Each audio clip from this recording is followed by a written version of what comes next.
गुजरात में साल के आखिर में होने वाले विधानसभा चुनाव की तैयारियां इस समय जोरों पर है। बीजेपी अध्यक्ष जेपी नड्डा के 2 दिन के गुजरात दौरे के दौरान कई कार्यक्रम हैं और अभी जेपी नड्डा राजकोट में एक जन प्रतिनिधि सम्मेलन को संबोधित कर रहे हैं। इसके बाद मोरबी में एक विशाल रोड शो है।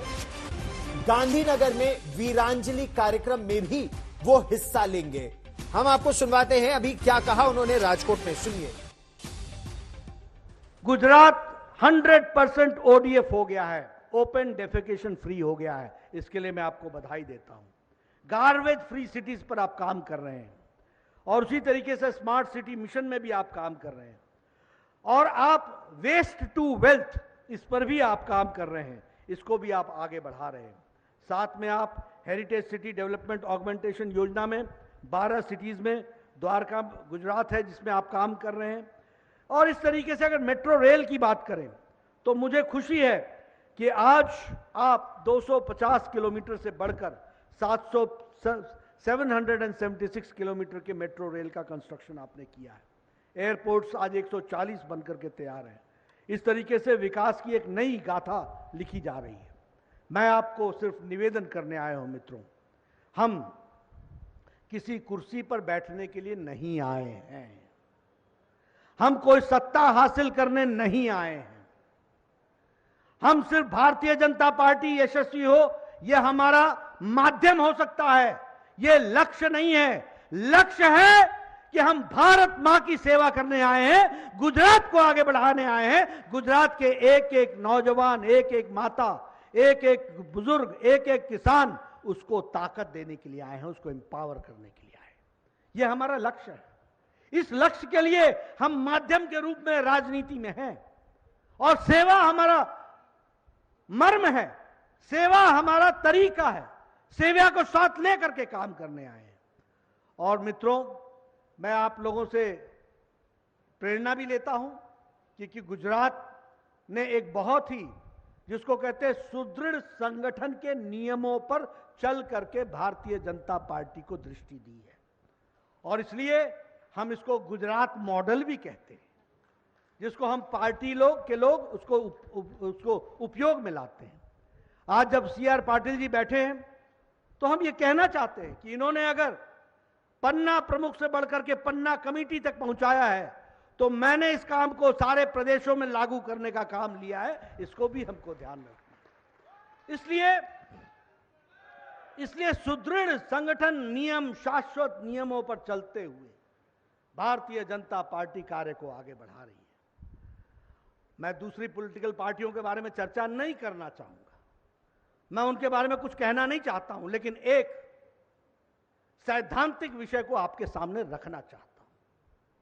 कोई घबराने की जरूरत नहीं है और मैं मीडिया वालों से भी कहता हूं, मेरी बात को नोट कर लो, जितनी बार दिखाना है दिखाओ।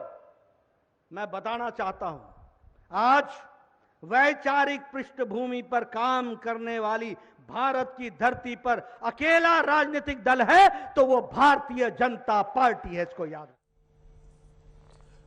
कोई घबराने की जरूरत नहीं है, यह कहना है बीजेपी अध्यक्ष जेपी नड्डा का। अपने कार्यकर्ताओं से कह रहे हैं कि जिस वैचारिक पृष्ठभूमि पर वो चल रहे हैं, चलते रहे। आज जेपी नड्डा गुजरात के मोरबी में एक रोड शो भी करने वाले हैं।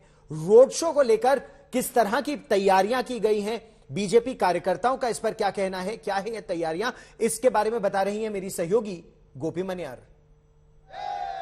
बीजेपी अध्यक्ष जेपी नड्डा का मोरबी में रोड शो होने जा रहा है, जिसके लिए आप देख सकते हैं जो तैयारियां है वो हो चुकी है। यहाँ पे बड़ी संख्या में जो कार्यकर्ता है वो भी पहुंच चुके हैं। करीब 2 किलोमीटर का ये पूरा लंबा रोड शो है जो मोरबी का जो नया इलाका है वहां से होता हुआ ये रोड शो जाएगा। और यहाँ पे आप देख सकते हैं जो कार्यकर्ता है उनका भी जोश काफी ज्यादा है।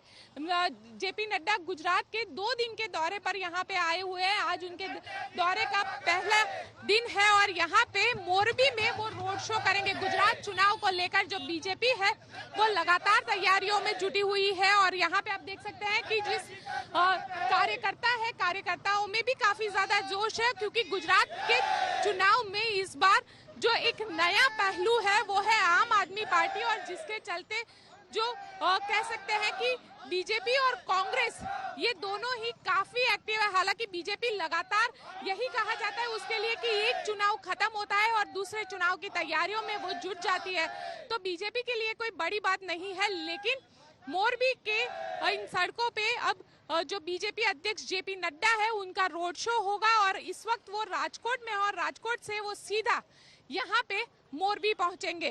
कैमरामैन उज्जवल ओझा के साथ गोपी घांगर, मोरबी आज तक। और मेरी सहयोगी गोपी घांगर हमारे साथ मोरबी से सीधे जुड़ रही हैं।